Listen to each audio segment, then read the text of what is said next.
But there is a way to leave well. There is a way to end well. I learned growing up, if I was over at someone's house, my parents taught me that as you're leaving their house, to respectfully leave their house, like when they're starting to show you the signs. Our small group, we stay up pretty late, and we've just set it to where the lights in our living room are set on a Wi-Fi timer, and they just go off at 10 o'clock.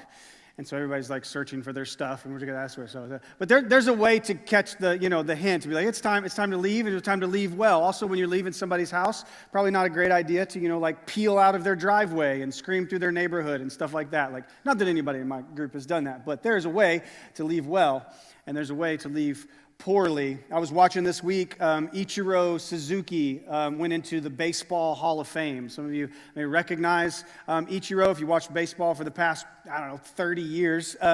He has been a part of the Seattle Mariners, played a little bit for Miami and a little bit for New York, but the best parts of his career were in Japan, where he won 7 consecutive batting titles in Japan, and then had an 18-year MLB career where he batted 311, which is good. That's a really good thing. 311 is a really good career batting average. Had over 3,000 hits. One of the greatest. So he's going into the Hall of Fame. And as he was going into the Hall of Fame, like all the baseball writers, they vote on who gets to go into the Baseball Hall of Fame. And only one writer, which they all vote anonymously, only one writer did not vote for Ichiro to get in the Baseball Hall of Fame. So he was not a unanimous decision, but one writer. And he joked a little bit when it happened, whenever he was voted in. He was, he got in by a landslide, but not that one writer. He said, "I'd love to have dinner and a drink with this writer." And everybody's kind of laughing, that sort of stuff. And he mentions it again in his Hall of Fame speech, but he said that the invitation is actually no longer on the table. He's going in the Hall of Fame. He's not, worrying about that anymore. There's a way to leave well, and there's a way to leave poorly. Some of you might remember Michael Jordan's Hall of Fame speech when he goes into the Hall of Fame, and it seemed like he had a list of grudges of people that had written stuff about him or that, didn't believe in him. And I don't know who's still out there that didn't believe in Michael Jordan, but apparently he remembered even way back, I think he got cut from his middle school basketball team or something like that, and that makes it all the way that drives him to this speech.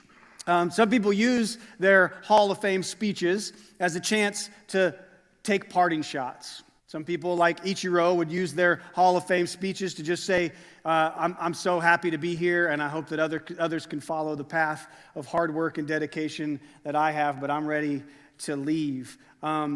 I'm a follower of Jesus, and I consider myself to try, striving to be a humble person. But I think if I were, like at celebrity status or really, really good at the top pinnacle of a sport and got to go into the Hall of Fame, I'd imagine I would have some people in my mind to be like, they can't write bad stuff about me anymore, so here's my opportunity. Here's my chance to tell people what I really think on this stage. Not this stage. I wouldn't.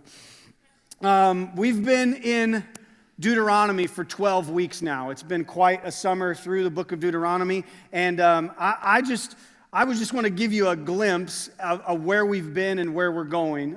Actually, where we're going this is it. This is the last week. We made it through Deuteronomy. Give yourselves a round of applause. We have made it. You're like, yeah. We sat through Deuteronomy. We made it. And this is just a glimpse of where we've been. Chapters 1 through 11, we saw Moses' introductory speech. So he's kind of getting the people's attention. They're on the doorstep of the promised land. They can kind of see even on into where they're headed. And they're excited. But then he takes a moment to kind of look back at some of their history, reminding them of the good, the bad, the ugly. And this is just kind of his sort of like setup. Chapters 12 through 26, we see the retelling of the law. The law that was first received, with the 10 Commandments and all of that. But Deuteronomy literally means second law. So it's not additional laws added on to the Exodus laws, but the second telling or the second giving of that law. And then the last couple weeks been in this last section, 27 through 34, where we see Moses' last words and warnings before he dies. This is his Hall of Fame speech. And he takes a few shots. And he gives a few warnings, but we know that this Hall of Fame speech, it will eventually land him in the Hall of Faith that we talk about in Hebrews chapter 11. We see that Moses, that whole story is retold there as a man of great faith. But in Moses' final chapters, we can see a master class of how to grow old and to leave a legacy.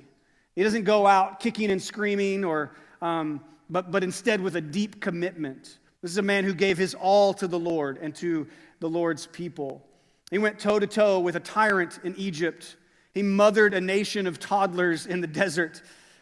He repented when he screwed up. But in his final chapter, he's not looking for clout. He's not looking for some sort of praise. He's consumed with what's next for Israel. This is kind of rare to see someone who has done so much and deserves so much recognition. For the people he loved and poured his life into, he gives this message to the next generation, looking forward, not backwards, or not even to the present of him ending, his life ending. One of the undeniable graces that we share here at Northside, if you worship with us regularly, you'll notice that we have people of all ages at this church. And it's kind of rare to have people of 5 different generations all going the same direction. If you walk through our hallways, it doesn't really feel like we're all going the same direction. It's like we're all trying to get to different places, and we kind of are, but we're all here. And it's interesting to think about having a room full of babies just on the other side of these walls, and then the opposite of a room full of babies. Just kidding. Out here, just think about what that does in a church, just the vibrancy and the excitement and what it's like to worship with people from other generations. Imagine being Corey, just for a second, thought experiment, who gets to try and bring the generations together with worship music. I don't know if you've been alive the last 20 years, but worship music has changed a lot.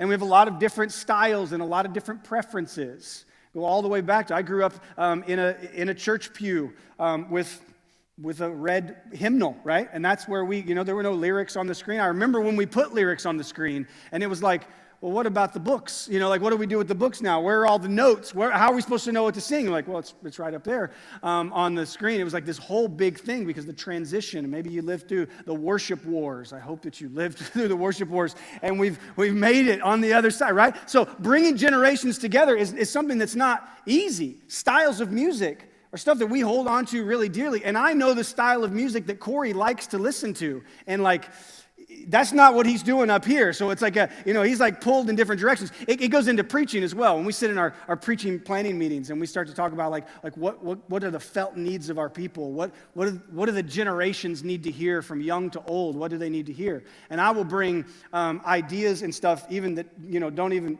that make it past that meeting and even up to this pulpit. Sometimes I run it by other people, but when I'll say something up here and I can see some of you just look at me like you lost me back a couple generations. I'm not sure what you're talking about.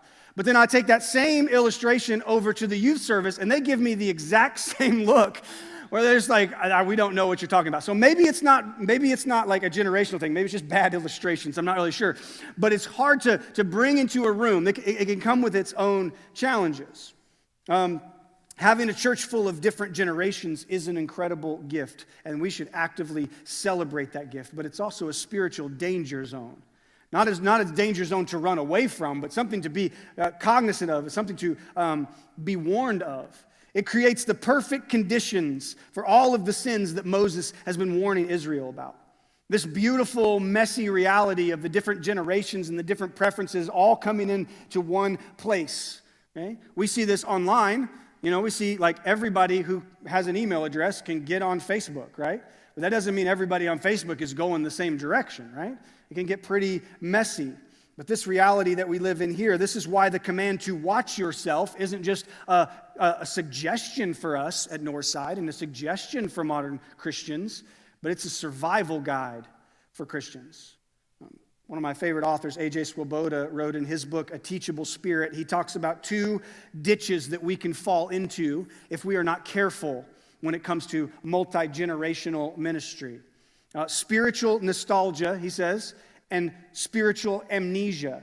Spiritual nostalgia and spiritual amnesia. These are both warnings that we've seen throughout Deuteronomy, and it's watchful reminders for us. Let's look at the first one, spiritual nostalgia. Now, you may already, right off the top of your head, know exactly what that is because you feel it. whether it's types of music or styles that you prefer to worship or buildings that you prefer to worship in. You all sometimes we treat worship music like I treat country music before 1998. Anything written after 1998, I'm like, that's not real country, right? Amen, right? See, there's certain things you can say from the pulpit and you're like, people love this. But if I said the same thing about worship music, right? Because I'm a child of the 90s, and worship music, there were some songs back there, just bangers. If we played those on Sunday morning, you'd be like, what is this? Like, this is gone already. This is old. This is old news. But the songs that kids today call old are like the songs that I grew up with, and that's offensive. So I can't imagine what it really feels like to have, written hymns and be like, this is going to be for ages. And then now it's like, we can't put all the notes on the screen for people to sing along to. But it's not just music, right? Spiritual nostalgia is not just for older generations, and it's not just for music. It's likely tied to when you felt the closest to the Lord. Swoboda puts it this way: spiritual nostalgia is being stuck in the past while refusing to worship the God of the present. Being stuck in the past, refusing to worship the God of the present. Think about the time, if you're a believer, when you were the closest to the Lord or when you met the Lord.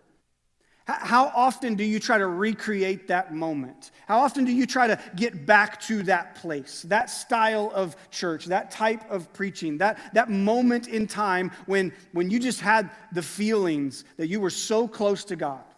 And being stuck at that moment, your moment, and resisting the God, that God can work in new ways, that God has a fresh new word for you, that God is doing a new thing, as he told the prophets.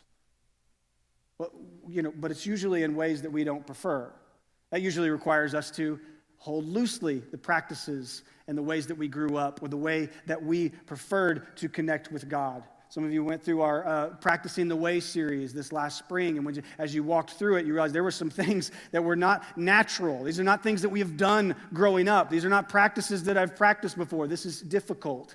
Spiritual nostalgia can have us looking back, going to I grew up at church camp, and I always want every worship experience to be like those church camp nights, right? It's like, why is nobody crying? It's Thursday. Like, everybody should be so into this, right? That's spiritual nostalgia. Secondly, the other side of the coin is spiritual amnesia. Spiritual amnesia. Every generation has the pride of the present.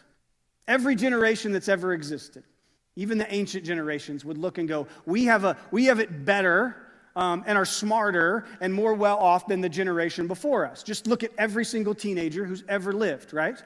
They're just like, my parents, they know absolutely nothing. They don't get it, right? It's not clocking to them, I believe is how they say it. They don't understand. So we tend to live in the present and go, everything in the past. This is how Swoboda describes it: eliminating the past and refusing to believe that God worked in that way. We can do this passively, where we just kind of church history, who cares what thousands of years of theologians have said before? Or we, actively do it. Like, we need to tear down all of the tradition. We need to tear down all of the, all the ways that we used to worship. It's time for new things and modernize absolutely everything. Spiritual amnesia puts modern intellect and modern practices above the long and robust history of the church. And if you don't watch yourself, you become the judge of the faith that came before you, instead of learning from their growth and their mistakes. So as we look at these two conditions, nostalgia and amnesia, I asked the older generation in the room, to those that are wishing that things were just the way that they used to be, are you willing to look at your faith and hold loosely your preferences and practices so that the next generation can see someone with a heart for Jesus, someone who's sold out for the kingdom of God? Someone who will hand down a robust faith in Jesus and the grace and the love and the mercy that he offers? Or will they have to do it your way? So to the younger generation, the flip side, to those wishing we could just scrap all the old and modernize this whole thing, are you, I'm in the middle, I don't know, I'm not old or young, right? Are we going to hold loosely the preferences and practices of our heart? Are we okay with singing some old songs every once in a while? Are we okay with some of the old practices, even ancient practices? Can we trust that 40, 50 plus years, hundreds of years of church history and experiences and mistakes and learning could be beneficial to us? That actually being in the room with someone who is older and wiser and has a little more mileage on the tires of faith than we do might be a little more trustable than what we can find online or what AI can tell us about faith. See, Moses is on his way out. He's a new generation will inherit the promised land. He won't get to go in. But he's not trying to hold on to the past or even dismiss the past. Instead, we see a very serious, devoted prophet saying goodbye. He's lived and is now leaving well. If you brought your Bibles, turn to Deuteronomy chapter 30. Deuteronomy chapter 30, verse 19, he starts his farewell address, his Hall of Fame speech. He says, I call heaven and earth as witness against you today that I have set before you life and death, blessing and curse. Choose life so that you and your descendants may live. Love the Lord your God. Obey him and remain faithful to him, for he is your life, and he will prolong your days as you live in the land that the Lord swore to give to your ancestors, Abraham, Isaac, and Jacob. There's really only one message that Moses wants to make crystal clear as he leaves. He's not clutching his pearls or demanding his way, but he's speaking the truth to the next generation. He's lovingly and mercifully bold and clear about this choice, life and death. We've talked about it this whole series. We're going to spend the rest of our time in this message in chapter 32. So if you flip over a couple pages to chapter 32, this is Moses' swan song, right? His magnum opus, the last thing he's going to say or sing to the people. He pulls out his guitar and he's like, everybody gather around. And that's not usually how you get people to gather around when you're hanging out. Just pull out a guitar, right? But he's 43 verses of this song, which can be pretty winding and brutal and very, very Old Testament of him. Covers 3 pages in my paper Bible, but here we see Moses is not only making room for the next generation, but he tells the honest truth to the next generation. And it's not like a graduation speech or a go out there and grab your dreams and everything's going to work out fine if you just work hard type of a speech. This is kind of scorched earth, brutal truth, warning type of a speech. If you listen to podcasts, or if you don't, you want to dip into a podcast that I found really helpful to kind of close out the Torah. The Bible Project has a podcast. It's more than an hour long on this chapter, this last song of Moses. And they kind of go through all the interesting. It's part of a bigger Torah series, so you can go back and listen to the whole Torah series and the movements throughout Genesis through Deuteronomy. But this specific one is like the end of that series and goes through chapter 32. This song that Moses gives, it's interesting how each section of it points back to another part of Israel's history and kind of ties a giant bow on the Torah all together. I don't have time to dig as deep as they did. I would highly recommend go and listen to that. I think there's a QR code in your bulletin as well. But this song poetically wraps up the whole Torah. The section points back to a moment in Israel's history. You can hear urgency, you can hear regret, you can hear redemption, you can hear hope. It's one of those songs that uninterpreted, you might just look at it as another Old Testament passages because it gets very poetic and very hyperbole in there. Like there's a lot of like, oh wow, that's a lot. We'll get to some of that in a second. This long, drawn-out Old Testament passage, you might want to just skim over to get to the end of the book. By the end of Deuteronomy, you're like, let's get moving, right? Let's get to some stuff. But when we look deeper, we see that Moses is actually telling the truth. Moses is actually preaching the gospel to the next generation. And it's the cure for nostalgia and amnesia. He starts where it all should start, that there is a creator. There is a creator that made all things, and he made them all good. Genesis 1, God created the heavens and the earth, and then when he saw it, he said it was good. Now there's where the Torah begins. Here we are at the end of the Torah, and it hasn't changed. The truth of the Creator and what he created and why he created it has not changed. Look at verse 32, or chapter 32, verses 3 and 4. Moses starts his song with praise for the Creator. For I will proclaim the Lord's name. His work is perfect. His ways are just. A faithful God, without bias, he is righteous and true. If you jump down a few verses, you'll see that he talks about the provision that the Lord has given Israel. And when he says he in this verse, he's talking about Israel. He's talking about Jacob. When he refers to him as Jacob, that becomes all of Israel. The Lord found him in a detestable land, in a barren land, howling wilderness. He surrounds him, cared for him, and protected him as the pupil of his eye. He watches over his nest like an eagle hovers over his young. He spreads his wings, catches him, and carries him on his feathers. The Lord alone led him with no help from a foreign God. The imagery that the people would hear that Moses brings up here is the image of a mama eagle who's in the nest with their babies. And I was listening to some sermons and some illustrations about this, and they said that the mama eagle would like push the eaglets, I think it's eaglets, out of the nest and let them kind of figure it out, right? And they'd be flailing and falling, and the mom would come and swoop. And the only problem with that is that it doesn't actually happen like that. I was misled. The worst thing that can get in the way of a good sermon illustration is the truth, because eagles don't do that. It's not how it works. But the idea is that God had been supporting Israel. We see it throughout the Old Testament. Maybe you don't see it in nature, but you see it throughout the Old Testament. Maybe God doesn't push them out of the nest, but he definitely gives them an option, right? He gives them some choice. He's like, you can go this way, you can go this way. Moses says in the beginning of this, choose life. He said, I've laid before you life and death, blessings and curse. You choose. And you will see throughout the Old Testament that God will let them walk down this path. They will get apathetic. He will let them walk the path of disobedience. And then when they realize they're in need of help, that they are in their, dire and desperate, and they're flailing, about to splat all over the ground, that the Lord comes beneath them and lets them ride on his wings for a while, and he brings them back to safety.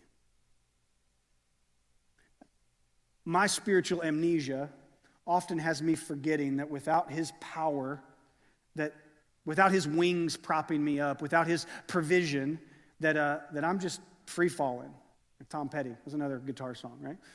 I'm just flailing. I'm falling. I don't have and I just wonder often if our message to an unbelieving world, to a flailing world about the Creator is, well, if you just do it this way, you'll be on the straight and narrow. If you just do things the way, like if you modify your behavior enough and you walk in the right ways from the outside in, then you will look like a Christian and you'll behave like a Christian and you'll be, holding yourself up. Just follow the rules. But Christians, if our gospel message doesn't start as Moses does with the love and pursuit and perfection of God, then I wonder if we need to look at our message and go, do I actually believe those things? Do I trust those things? Or is my nostalgia telling me that if you just get in the right room with the right chords playing, you're going to feel the presence of God just like I did? That if you just follow the right path and you just do the right things and your behavior is in the right places, then you will follow the Lord, just as I did. And I wonder if you ever caught yourself thinking that, saying that, well, if they would just act like this, we heard it in the testimonies before this, right? Do people frustrate you when they don't follow your way? Is that frustrating to you? Well, maybe look at your way. Are you trusting in the wings of God? Are you riding on the presence and the promises of God?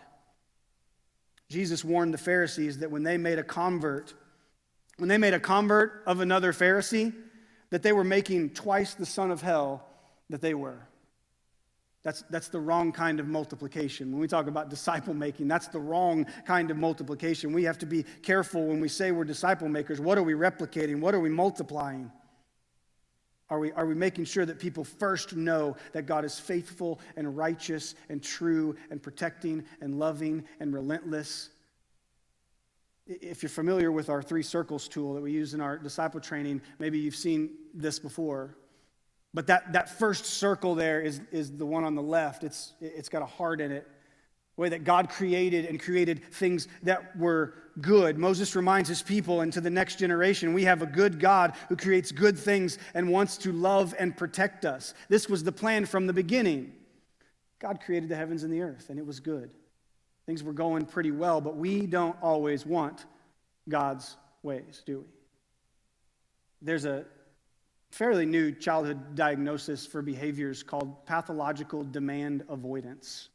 And some of you are like, oh, there's a diagnosis. We're like, that feels like all kids, right? This is not just when kids are asked to do something and they don't want to do it. It's not just regular, like childhood defiance that we can kind of grow out of as we mature. This is a brain wiring for kids that is like literally any request, the smallest little thing can send them off into the stratosphere. Like can go it's very closely related to autism and the spectrum, but you can just rocket ship from one thing to be like, I just asked you to eat one more bite, right? So, and I'm not trying to do like a childhood diagnosis thing or anything, but this is something. When I first heard of pathological demand avoidance, the first thing my brain said was, I think that's every single human, right? I think we all have that a little bit. I'll just ask you this question. You don't have to answer it out loud, but I think I know the answer. Have you ever not wanted to do something just because someone told you to do it? Yeah.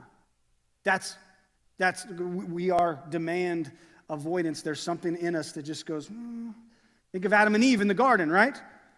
God gave them one rule, one tree that they should not eat of, and this is to give them a choice. And Eve's like, well, it looks pretty good. And then Satan comes in and deceives and goes, did God really say that? Like, yeah, he did. But why would he tell you that? Like, why would he keep this from you? The next circle or the next section of the song, the next verse of the song is corruption. Corruption. We see the tables turn. You could call it dysfunction, corruption, disruption, whatever you want to call it, but I wanted them to all start with C's, so we got corruption.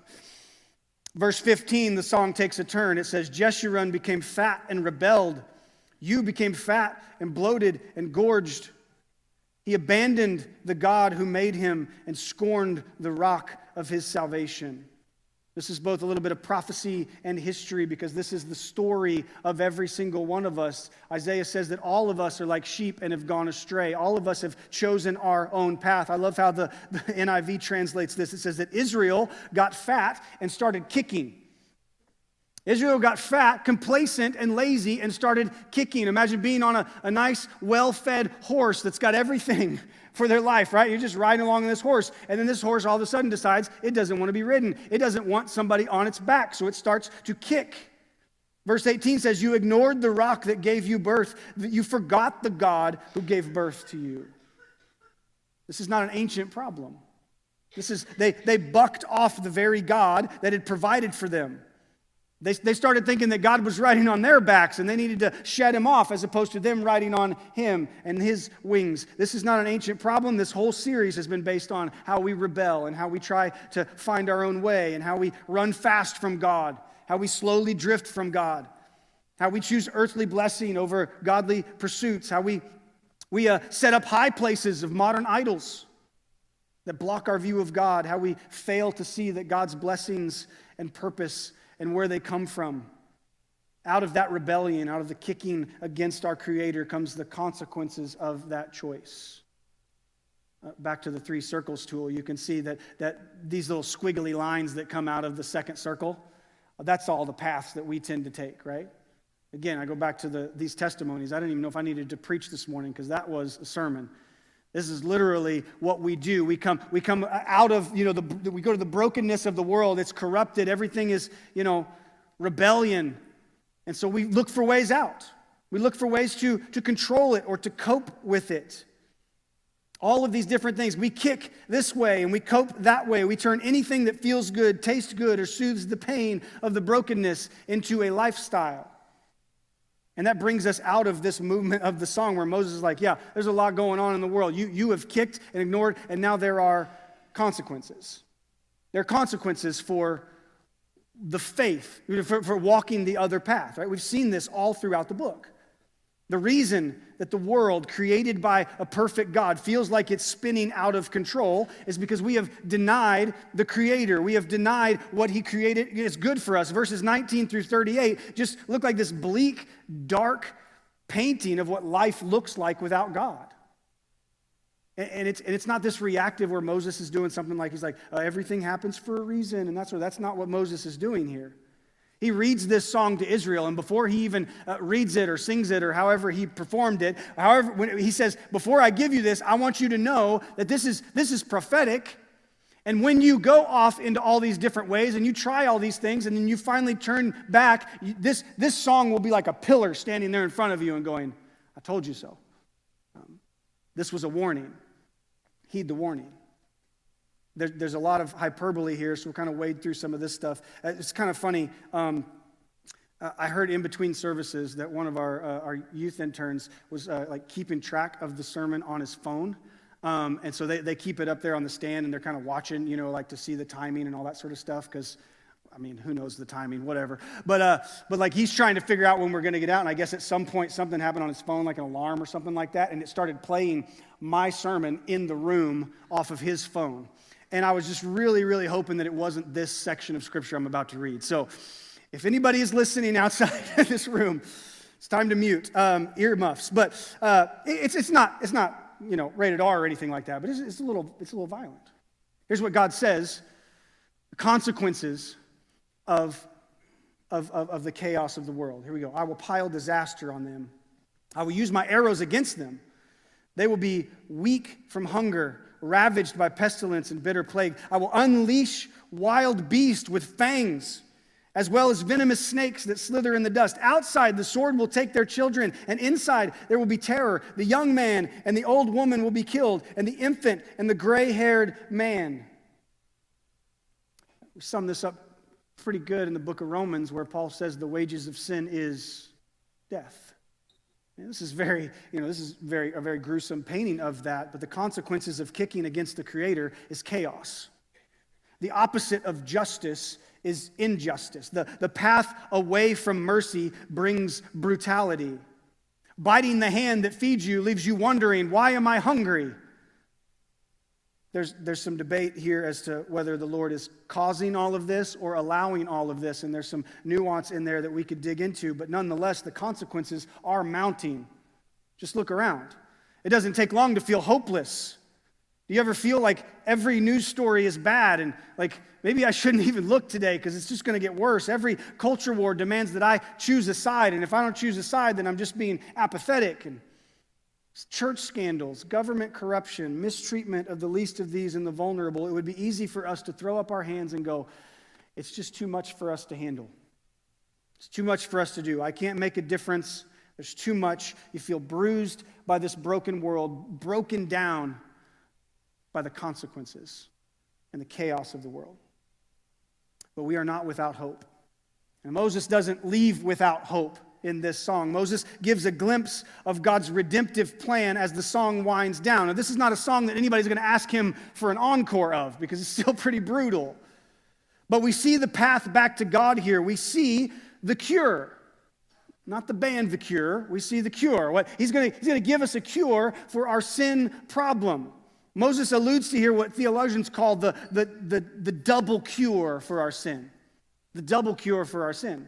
Because it's not just sin. There's more to it than that. Maybe you've heard it said that sin puts us in double trouble. Double trouble. And if you look at the two sides to that coin, double trouble, like one, we're guilty because of disobedience. We've missed the mark. All of us have sinned and gone astray. All have sinned and fall short of the glory of God. The biblical truth that we have sinned. If we shot at the target, 10 times. We missed it every time. Didn't even hit the canvas, right? We are sinful. Number two, the second bit of trouble that we're in is that we're impure. Because of that sin, we're not permitted into the presence of a holy God. His holiness demands perfection in His presence. And for us to just, come close to the presence of God with our sin, that diminishes His holiness. It's evident in the law and the sacrifices of the Old Testament. God says, all right, you want to come into my presence? Here's all the things you got to do. And you could look at that list and go, all right, maybe we could make it. There's like 613 commandments of all of the things. One of my favorite songwriters maybe wrote it this way. He said, maybe the do's and don'ts of Scripture are made to show us how much we do and don't ever make it. Like we look and go, that's a lot of rules. There's no way I could do that. That's the point of the gospel. That's the cure. The cure comes in knowing and acknowledging that for the double trouble, we receive a double cure. Look at verse 39. See, now that I alone am He, this is God speaking. I alone am He. There is no God but me. I bring death and I bring life. I wound and I heal. No one can rescue anyone from my power. The cure for the sin problem of being guilty of missing the mark of God, God says, I will provide the healing. We think back to when Abraham was asked to sacrifice his son Isaac, and God tells him, Isaac just keeps going, where's the sacrifice? Where's the sacrifice? And Abraham tells his son, the Lord will provide a sacrifice. The Lord will provide a sacrifice. He has set the standard of holiness. And only by his help are we going to deal with this problem. You will not outsmoke your sin problem. You will not outdrink your sin problem. You will not out-hustle your sin problem. You can't outrun, outsleep, out-earn. Some of you know this because you've tried it. You've tried all of the squiggly lines away from the chaos of the world. You've tried to deal and cope with the ways of the world. And Moses is staring at a broken, guilty people, knowing that they are going to rebel again. That the sacrifices and the laws that he's given them are not going to save them. They are actually going to make them see how far off the mark that they are. And the more we try to fix ourselves, the harder we kick against the God who provides a cure, the worse it's going to get, the worse the consequences come on our lives. Back in chapter 30, before this song, Moses actually hints at the coming redemption, at the cure. Look in verse 6 of chapter 30. He says, the Lord your God will circumcise your heart and the hearts of your descendants. And you will love the Lord with all your heart and your soul so that you will live. You see, God is providing this healing. He's providing this double cure for the sin in the form of Jesus. He says, no longer is it going to be about the rules and the rituals and the way that you connected to God before in the tabernacle, the Holy of Holies, the sacrifices, the circumcisions, all of these things. Now it's going to be an internal change. He says, I will come and circumcise your hearts and the hearts of your descendants. Now it's going to come from the inside out. These laws and ceremonies are indicators of how far you off. It's not a hardware problem from the outside. It's a software problem. To fix your sin problem, you don't need behavior modification. You need a heart surgeon. He's the one who heals. He's the one who rescues. He's the one who restores. He makes it clear in the song. Through the perfect life of Jesus, he deals with our sin problem. Jesus steps into time and he steps in and lives the Torah perfect and fulfills the law and becomes the only one who can help us with our second part of the problem, the impurity problem. Our impurity before God, as we see in verse 40, God has a plan for that. Hang on tight because it gets a little messier before we get to this. Again, I hope this isn't broadcasting into the children's area. Verse 40, back in chapter 32, it says, Indeed, I raise my hand to heaven and say, as I live forever. It's interesting, God is kind of mocking the way that we swear to God, right? I raise my hand to heaven. God doesn't have to do that.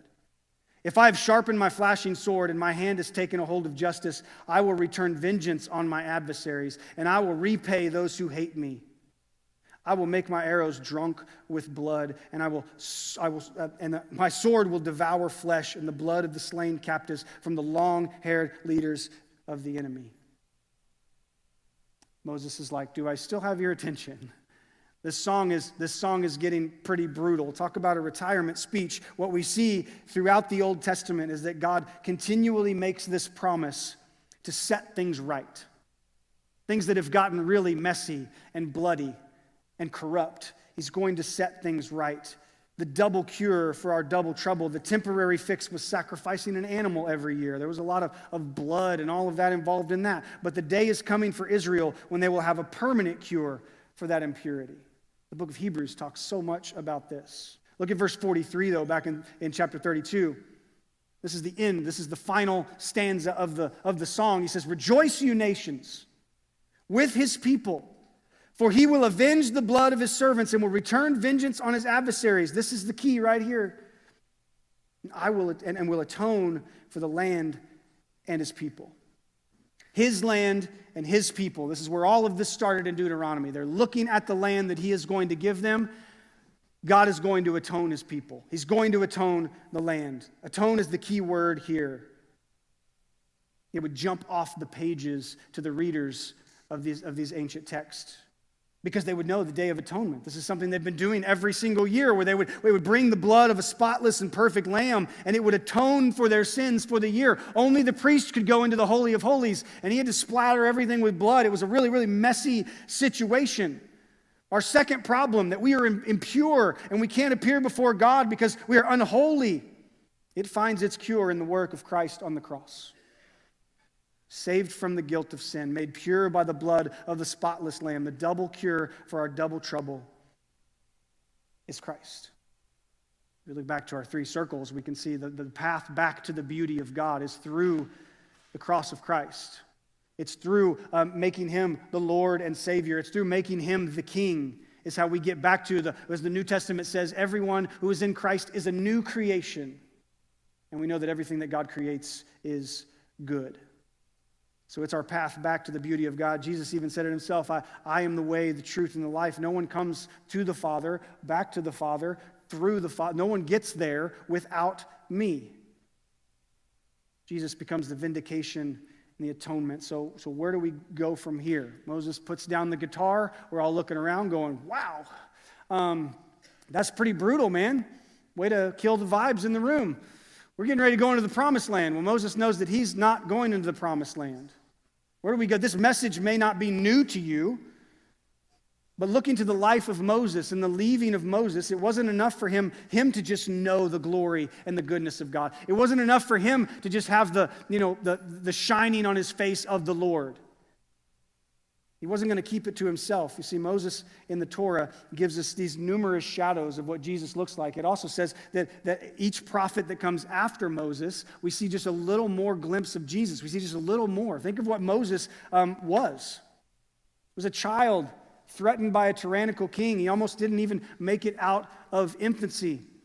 Moses leaves Pharaoh and the royal household after he's rescued, and he goes back to rescue Israel. Jesus leaves his heavenly home to save the world. Moses is a mediator of the Old Testament covenant between God and man. Jesus comes to be the mediator of the new covenant. Moses intercedes for the people on the mountain. Jesus is the great high priest who continually intercedes for believers before the Father. And the list goes on and on and on. You could do a really deep dive into Moses and the type of Jesus that he was, but he was just a type. Moses could not die for the sins of the people.